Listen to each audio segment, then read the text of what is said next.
Hey everybody, Scott here with Trilogy Talk. Welcome to Trilogy Live, Season 2, Episode 4. Glad to have you here, and for the first time, finally getting my interview system here to work a little bit, and we have Erika Stinchcomb in the house. How you doing, Erika? I'm great. Thanks for having me. Thanks for coming. So, just to make it so you know, you are my first official mobile interview that is live. Cool. So that might be history. You never know. So we'll have to see how long this goes. So this is how a lot of people are talking these days. So yeah, and that was kind of part of it. Is let's take advantage a little bit of the opportunity, of what's going on, and people are kind of sitting around, including you and myself. So it's like, why not get out there and talk about what's going on and what we could and should be doing and what we're doing instead of those kind of things. Right. And so I noticed when I went and tagged you on your Facebook page today, I noticed that you made a comment on your page. You had some activity going on there in Montana. Do you have an earthquake? Oh, there was one in Boise, and we felt it from here, and I've never felt an earthquake in Missoula, and it was really mild here, but it was like a 6.5 there. Which is crazy that it's that far. So. Yeah, have you ever been a part of any natural disasters? Like been close to anything, whether it's major blizzards, tornadoes? Right. Yeah, I grew up in San Diego area, so in '01 and '03 there were really big fires. One started basically right in our backyard, so we had to evacuate just for like a week. We didn't have to go that far, so nothing too crazy. Our house survived, The famous California fires. Mm-hmm. I lived years ago. My parents were in the military, and I lived near Yuma City, I think is where I was at, and we had a levee break, a dam break, and we had to be evacuated, and our whole house was underwater. And my dad had a '69 Camaro that he fixed up, and they found it down the street. So that's crazy. Pretty intense, which is probably one of the, and I don't even know if I'd call that a natural disaster. That was just a fault in the levee that broke.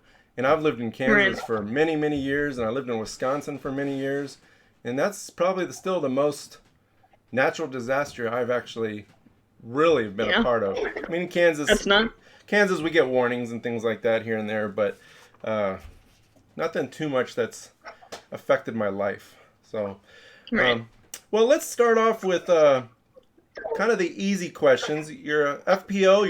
You're up and coming over the last few years.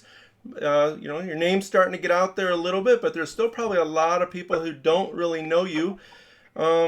So why don't you tell us a little bit about yourself, kind of how you got started playing? Sure. So I started playing when I was 16. My dad took me to Morley Field in San Diego, and I was super casual for like 6 years. I mean, I went a lot, I loved it, but I didn't really go on the internet, and I didn't know that people like competed and that there was this whole world. It was just something that I did, and I kept it up through college. And I was an athlete in high school, and I played intramural stuff in college. Like, I like to be active, but nothing too crazy. And then the year that I graduated college, a buddy of mine was like, I really want to enter a disc golf tournament, and I am scared to do it alone, or like, I want someone there. Will you do it with me? And I pretty much said no. I was like, why would I pay money to play disc golf? That's stupid. But he convinced me, and I went. And I had never really played with another woman that like took it seriously. I'd seen other women out there, but they were usually out with, their husbands or, just walking along or whatever, not really playing. So it was cool to just see some competition, and I was hooked after that. I moved to Seattle for a couple years and played amateur for 2 or 3 years. And then, let's see, in 2015, I went pro at the high rating of 830, I think, just to get out and do it. I knew it was something I wanted to do, and I figured I'd just dive right in. So I toured for 5 months in an old van and knew that, like, this is it. And so I've devoted myself ever since, but I am an athletic trainer and I work full time and I have student debt and I have to, like, live in the real world a little bit more than I wish I did. And so it's taken me until this year to, like, really, go full time. And this was going to hopefully be my big, breakout year. And then it's not with everything going on. So yeah, it's been an interesting ride. Well, you said you were 8:30 when you started your FPL journey. I noticed today you're right under the 920-ish mark, 919. Mm-hmm. So you've almost come a whole 100-point circle. So two questions with this, because I think there's two levels to the question. But first, before you went out on tour in 2017, or was that what you're... Did you tell me that, or did I see that when I looked that up? Anyways.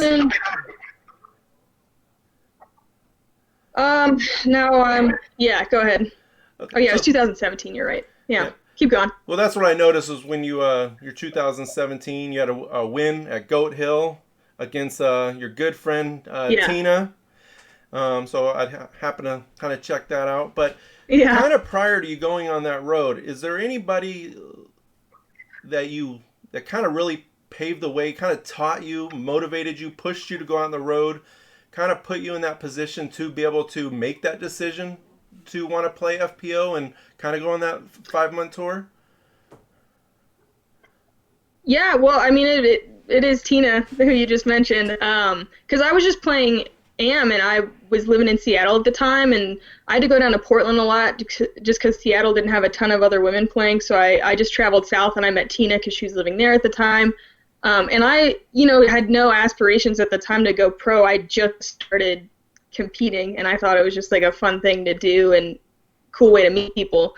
And very quickly, I think Zoe Handeye, I think she met Zoe, and Zoe basically told Tina about daisy chains in St. Cruz area. So Tina kind of on a whim was going to go to that. And like the second time I ever met Tina, she mentioned this tournament to me.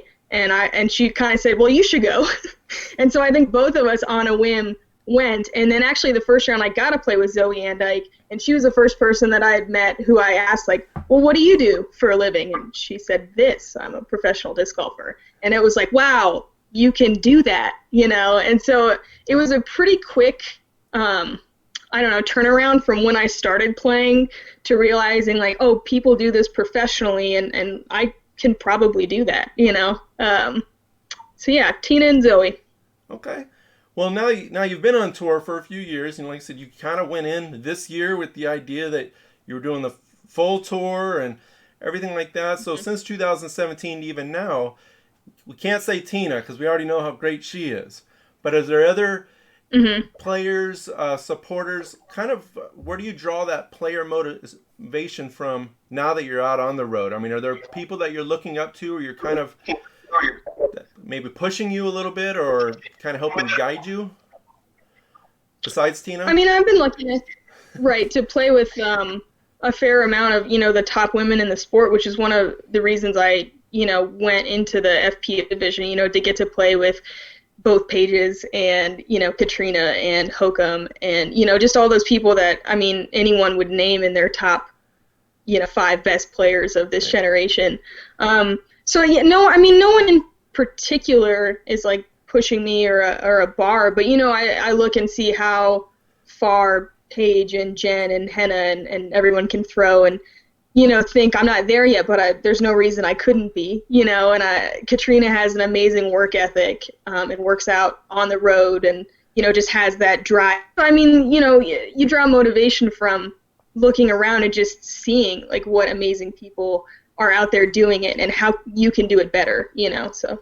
Absolutely, and I think over, I don't remember if it was, I know last year for sure, I guess I don't remember for sure if it was the year before, but as I've gone out and videoed, I followed you a couple times out there, and even just the few times I've watched you since last year to when I followed you at Vegas and the Memorial this year a little bit, and even there, I mean, your game has changed quite a bit, and even some of your mentality, and not to I don't want to talk, I'm not trying to be negative or anything, but I remember kind of as I think back like last year, and I'd ask you kind of how your rounds were going, and you were kind of real quick to, oh, they stink, or I'm having this problem, or I'm having this issue.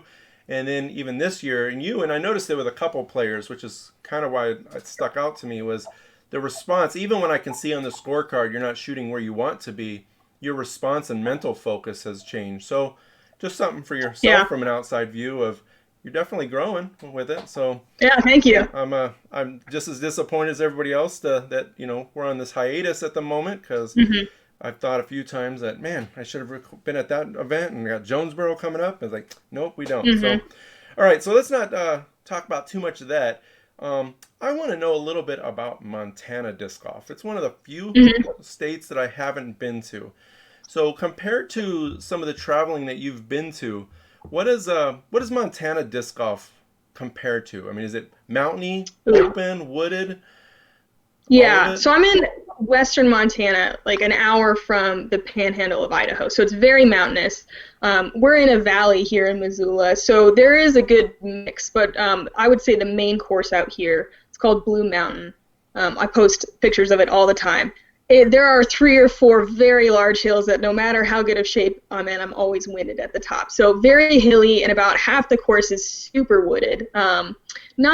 It's a different style of wooded. I go on the East Coast and I feel like I can't play as well there, because you get into the rough and it's like a whole different kind of rough. Like, it's coniferous out here. There's not a ton of underbrush, so you can kind of take risks, and if you get into trouble, you can usually find your way out of trouble. I'm trying to think of a good course that compares. Flagstaff is actually very similar. Just the climate, because they're up at, 8,000 feet or something. So just that's the place that I've gone that I've looked around and felt like, yeah, this is almost the same, which is interesting that it's in Arizona. Right. But one of the farthest spectrums from north and south within North America. Coniferous, yeah. So yeah, I really like the forest, and adding some hills makes it fun. So if someone's coming to Montana and they said, hey, I only have time to play one course, which course are you sending them to? Blue Mountain for sure. It's one of my favorite courses ever. I mean, I know I'm biased, but I have played it 300 times or 500 times or whatever, and it's never boring. It's a challenge, and it's beautiful, and it's a hike, and worth it. 18-hole course? Mm-hmm. Does it have multiple pads and pins or anything like that, or? It just has like a blue that's farther and a whites that's shorter, but the whites are kind of not great. So you're just playing the blues. If you go to Green Mountain, you're just playing the blues, and that's where you're going if you go to Montana. All right. What do you do? So I'm always curious about a lot of players, and I've asked many of the players as when I've been around, especially when we're just kind of hanging out. And maybe even now with, again, what's going on with the world, maybe you're having to kind of almost refine that or relearn. But what do you do when you're not disc golfing? I mean, if disc golf isn't in the equation, what are you doing that's keeping you entertained, or it's fun, or hobby, or? Yeah, hiking, just getting outside. It's one of the main reasons that I'm in Montana. It has been like fairly nice, but it started snowing today. And my husband and I used to backpack a lot. And he's kind of kept up with it, but as I've disc golfed and traveled more and more, I really haven't. So I'm trying to prioritize that, and we're doing a trip later in the year in Yosemite, which will be awesome, hopefully, right? Fingers crossed. Everything pans out by then. But, yeah, just getting outside, whether it's a walk or a hike, riding my bike around, whatever. Recently, I wanted to get into some other sports. I tried pickleball when I was in Emporia with Bobby and Robert and Faye. And so there's a couple courts here. So Ian, and my husband, and I bought a couple pickleball paddles. He really loves tennis. So recently I started getting into tennis too. Just like different ways to stay active and make sure we get outside and don't just sit around all the time, which is really easy to do in these times. Yeah, it seems like I was always busy, and now with this downtime, I actually find myself almost being bored. But So, right? Yeah. I haven't tried pickleball, and it's funny because I see Bobby and Robert and Jeremy, those guys, very regularly, and but I have not played it. Even though, just gonna laugh at you, that when I saw you in Emporia, you thought I was Dixon. Which is funny how many times I've gotten that. Because you're like, hey, I was pickleball, and I'm like, what? I've never done that. Yeah. So the pickleball just kind of reminded me of that. I've had that actually a few times. So both me and Dixon one time were in the hallway. I'm not sure if I shared this with you. And Feldberg was walking down the hall, and he was talking to Dixon, but he was looking right at me, and we were standing right next to each other. So yeah, it's really funny. So you. With the pickleball, do you have any experience in, I mean, even other sports growing up, middle school, high school, pre-disc golf? No. No? I mean, I played ping pong a ton growing up, and it's big ping pong. It's a perfect mix of big ping pong, which I'm good at, and little tennis, and I'm bad at tennis. But, you're like running around a little bit more. Sure. And I'm surprised by that a little bit. I mean, just with your athleticism that I see on the course. Playing. Well, I played soccer and I did track, and I was a terrible cross-country runner, but I did cross-country just to stay in shape. But I was a very good sprinter and jumper. But yeah, I never played sports growing up that were upper body. I took some golf lessons for a few years, just ball golf, when I was really young. But yeah, disc golf was kind of its own separate thing from anything that I was really competitive in. So it is kind of odd, but it just hooks you. Are there? So you talked about the maybe pickleball is the answer, and you also talked about going hiking. But if something had happened and disc golf was no longer for whatever reason, is there other sports that you've kind of been interested in that you've kind of what, that'd be pretty entertaining or fun? I'd like to get better at. Yeah, I've had to narrow down my interests. I came to Montana and I snowboarded a ton, and I got into climbing and played ultimate. Pickup games, and there is 100 other things that I'd love to do, but you only have so much time, right? So, sure. If I couldn't disc golf anymore for some reason, the biggest thing I'd probably do is get more into kayaking. I love floating the river, but I mostly just float in tubes and stuff, and I've always wanted to get more into kayaking, and I'd probably get back into climbing. It's something that I always want to get back into, but it's pretty expensive. And it takes a lot of time to get, good enough to enjoy it. And I haven't gone in years. So, yeah, I have quite a few interests, but I feel like I've kind of had to not give them up, but, I've had to spend a lot of time improving my game. I had a lot of bad habits to break, and working full time and then trying to also tour somewhat. There's just not a lot of time left for hobbies. So I noticed a lot of the touring players in between a lot of stops. I mean, I just seen Tina I think did it here in the during Vegas time. She went and did some hiking with with Paige, I think Alyssa. But I've seen a few times where that group is going out hiking, or I'll see them out on the water, or they're doing different boat trips. Not necessarily kayaking or anything like that. Do you ever get a chance to do any of that while you're on the? Yeah. I made a point of it, actually. I was hanging out with Madison Walker and Calvin Heimberg, but obviously with the different tee times, Matt and I ended up hanging out more. We went to, in Vegas, Valley of Fire State Park, which was super cool, and then saw Red Rocks for the first time, and that was the first time I actually liked going to Vegas, because both of those places are amazing. And I think it's really easy to go to a tournament and just kind of keep your head down and practice and play your rounds, and not really see the places that you are. So it has definitely been on my list of things to do this year, since I don't have to rush back so much and come back to work and then go out to another tournament. I have all this time that I've never had before. So I have so many plans and parks and hikes and things bookmarked for places I was going to go, mostly on the West because it's the earlier stuff.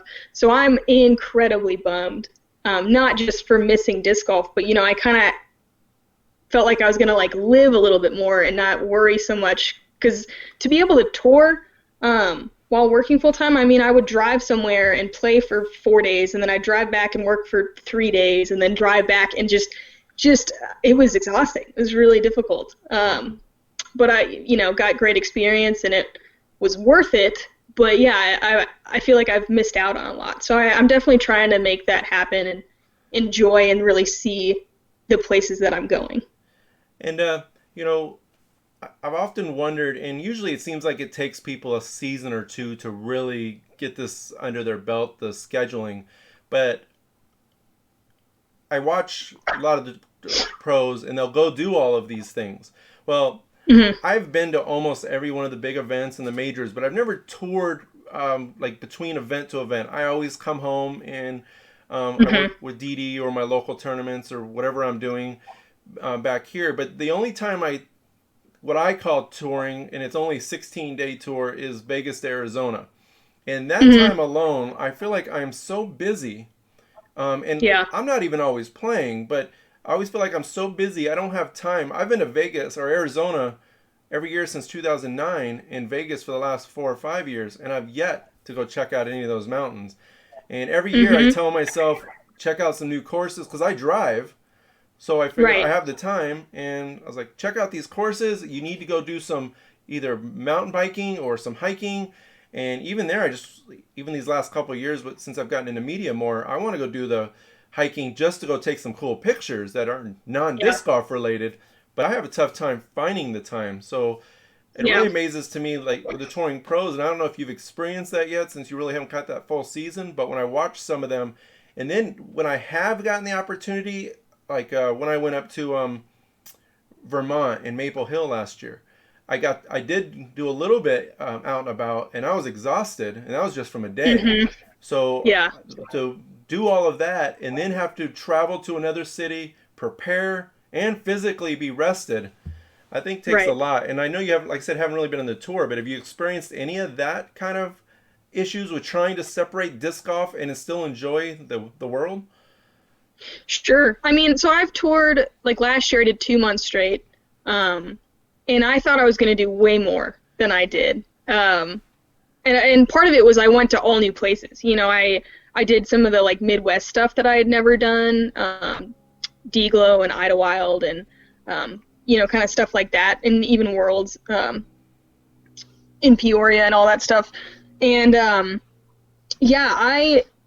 was okay at it at the beginning, and I kind of had some plans, but then, as I went, I started to do less and less, and I was just kind of run down and tired. So I think just picking, like, one thing, at least, that you want to do, and planning it, and, not just kind of spur a moment, oh, I'm going to do this, or I need to look this up on my phone. Like, look ahead of time and pick at least one thing that you're going to do, because if you're there for a week, you can do one thing, But yeah, it's hard. It's a grind. That's why, like, in 2017, that first 5 months that I didn't really do anything outside of just playing.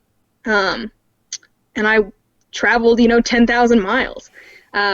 So it is tough, especially, like I said, until this year when I was working, it was impossible. So yeah, I don't know.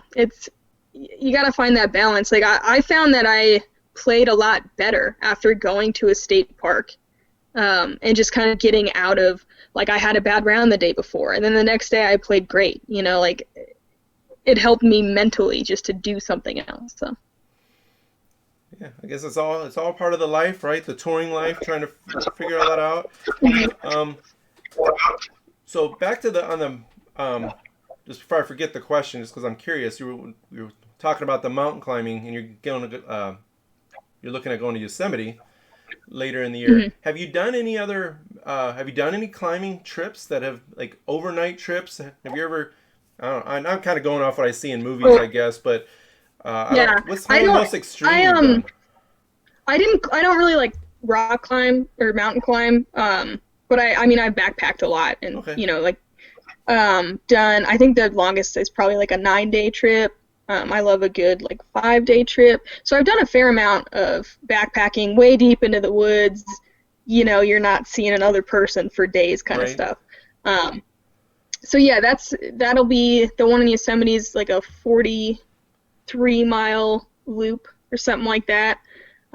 It's right after my sister's getting married. She's getting married down there, and then we're going to go and take 5 days and do a bunch of hiking. So Yeah. Well, a lot braver than I am, and it's probably that Montana blood. Like I said, I'm originally from Wisconsin. I live in Kansas, but I'm really not a hiker, or not. I like hiking, but I'm not a camper. I don't necessarily need the amenities of air conditioning and heat, but I like shelter. Right. So, right. RV or things like that, but sleep under a tent, right. yeah, that doesn't. I'm not quite that kind of guy. But all right. So I was kind of going back on the tour a little bit, and early on you had kind of mentioned, and I think I've talked to you in person, and you've told me, but when you travel, you sleep in a van, right? Is it like a commercial or like a conversion van, or not conversion? Yeah, I mean, it's not as nice as all the vans everybody seems to have now. It's an '81 Ford, right? It cost me $1,500 to buy, and then another $15 to convert it. So like, it was a cheap way to go on tour for the first time. And then I still use it. Like, I used it maybe a month of last year, but I didn't take it on like my 2-month stretch in the Midwest because it's a little rough. There's no cruise control. There's no air conditioning. I hit a deer one time, so like the lights are a little messed up. So it's kind of a hot mess, and I'd love to upgrade. But yeah, it's really small. But it was like a free way to, not free, but a cheap way to be able to travel. And actually the first time I went on tour, I lived in it for like, I don't know, at least 6 months to not rent something and to save up so I could tour, right, without a sponsor. So yeah, I spent a good amount of time in the old van. So some of that money that you said that you used to fix it up, it was, so, and I guess my question is I'm really into the whole hashtag van life, like YouTube, and I watch, and I have a minivan, which I've done a little conversions to that I've worked in. I've been really looking at, and actually I was really super close to buying like a Ford Econoline big van. And with all this stuff that happened, it was just more of like, I'm going to save that money a little bit. Even though now that I'm bored a little bit, I told myself this could be the time I'm using to build it out. But anyway, so, I mean, have you done anything like that kind of stuff in your van? I mean, to make it a little bit more livable or comfortable, or?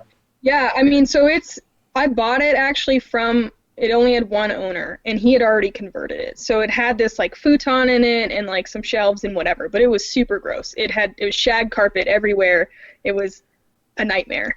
And so my dad is super handy, and he came up when I was living in Seattle at the time for a week, and we built it out in basically a week. So it had some of the electronic stuff in it, and it had some stuff. We basically just ripped it out and took like a model or, traced whatever was in there so that we could make similar shaped stuff because the walls are curved, obviously. And my brother actually was there too, so he helped with the electronics. He's really good at that stuff, and I'm not. But yeah, I did a lot of the building. We put in like hardwood floors and carpeted the side, and insulated it all and put a roof on the top. Like, we did a bunch of stuff, and it was really fun. And I would love to do more of it. Like, as soon as you build something out and you're in it for a while, you're like, God, I could have done this, right, and I could have done this, and then you start to see other people's van, and you're like, wow, that's a great idea. So I mean, I always have ideas of things that I would love to do, and I learned so much. It was a really fun project, Well, I know when I eventually jump in and buy the van too, and for me it's so I can travel a little bit more now that my youngest is about graduated, so I don't have that as much to worry about, but also for locally for TDs and stuff. But when I look at all these videos and I'm out on the road and I look at everybody's vans and I get really excited to look at them, I was like, I'm going to end up spending a lot of money if I do everything that I want to do. And of course, sometimes there's a hybrid, like, well, I like both of these. How can I figure out how to, I want the bed to rise, but I also want it to go away to the side. I mean, I don't, just right. Various things like that. So during those times when you're not staying in the van, though, are you typically staying like with somebody else the house, a guest, are you in a hotel? Are you kind of jumping in with one of the other RVs, like a Tina or something like that, or? Right. Yeah, I mean, primarily I've done the van, but I'm no stranger to like Airbnbs. Like I drove my car down to Vegas in the Memorial and split Airbnbs, and we split it 5-ish ways, and that makes it pretty affordable. And then you get the shower, and like it's way nicer to do it that way, but you can't always, like get a group of people together, and hotels are no way, like that's so expensive. But if you get enough people in a decent Airbnb, it's not so bad. And then, yeah, I've crashed on plenty of couches, and last year I actually borrowed Tina and Eric's RV and was cat sitting for them while they were in Europe, so I had that for a month, which was cool. And then I bummed rides from Madison and like found couches to sleep on for like the next month that I did the tour, but that was so stressful. I hated it. Like, not being able to be in control of your own schedule and depending on other people was a nightmare. So I super planned this part of the tour out, especially in the West, and I was so excited for all of it. But yeah, I think the van is a decent way to go. I do really like the Airbnbs, and I might try to do that more, depending on, it just, you're, again, depending on other people, which isn't always easy. And sometimes, like, if it's close, like, if I go to Portland, I'll just go in my car and bring a tent and camp somewhere pretty, and I don't mind doing that at all. Yeah, I tend to do the Airbnbs quite a bit. I like them. Yeah, I'm not a huge traveling with other people, which is kind of why I like the van. But yeah, the Airbnbs, I like them a lot, and sometimes they can get a little weird, a little crazy. But all right, well, I'm gonna let you go here soon, but I got just a couple more questions for you, and this one is kind of more for fun. But because we love the Oakleys so much. First, I'd like to find out, how did that connection, I guess, how did you meet Tina, and how did that friendship start? I mean, we see you guys online, and you guys are always kind of being silly and goofballs when you guys are together. Even just as today, I think you guys had some stuff. You did a worst round, some coverage here recently. So kind of how did that start? Okay, you cut out for half the question, but I think the question is how do you meet Tina? Yes. It's actually pretty funny. So I played my first tournament after I graduated college in Missoula, moved to Washington in like the fall. So I had to wait all winter, and I like looked for tournaments, and there was like what do you call those? An ice bowl at this course called SeaTac in like February. And so I was like, oh, cool, a tournament, I'll go play it. And I knew nothing. Like at Zootown, it was 2 rounds, but they fed you like a catered lunch. And I thought maybe that was like a normal thing. And this was just 1 round, so I didn't bring snacks, and it rained the whole time, and my umbrella broke, and it was 27 holes, so it took almost 7 hours to play this round. And all I really wanted out of it, I saw that there were 6 women signed up, including me, and I was like, cool, I'll meet some women that are maybe like local, and maybe I can make friends. Like, I had just moved there, so I was trying to meet people.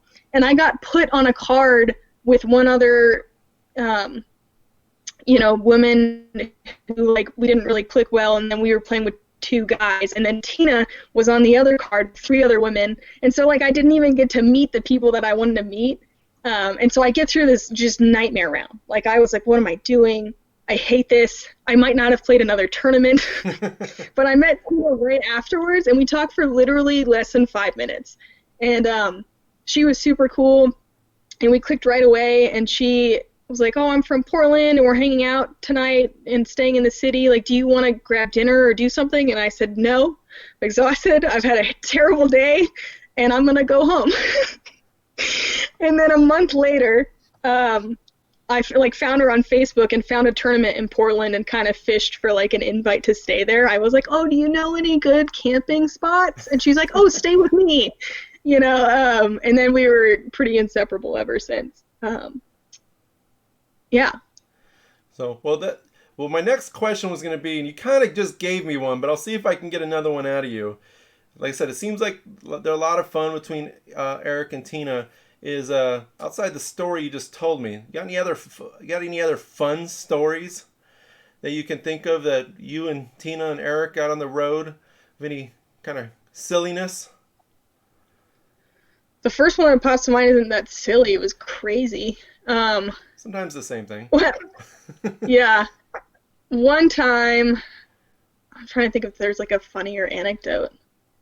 Let's see. In that same year that I first went on tour, they were already in their RV, and I wasn't even gonna like keep touring, but I was like doing well enough money-wise that I did. But I jumped in their RV from somewhere on the west, and Worlds that year was in Augusta, Georgia, and we stopped in Emporia, and that was like the first time I went to Emporia, and I got food poisoning from sushi that everybody ate, but I was the only one who got food poisoning. So we drove, and we were like, I don't know, maybe 4 or 5 hours from Augusta. I couldn't help drive at all, which was like half the point of me jumping in with them because I was super sick.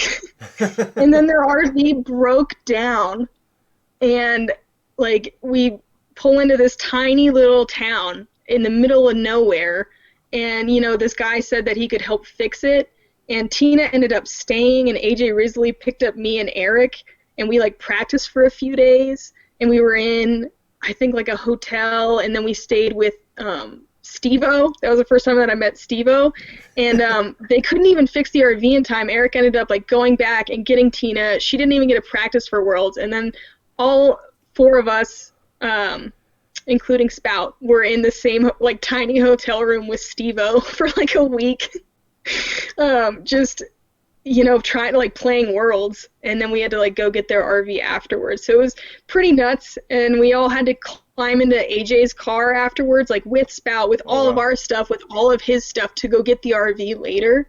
So yeah, being on the road can be really interesting. I've broken down with Tina at least twice, maybe 3 times. So yeah, I don't know. It's interesting.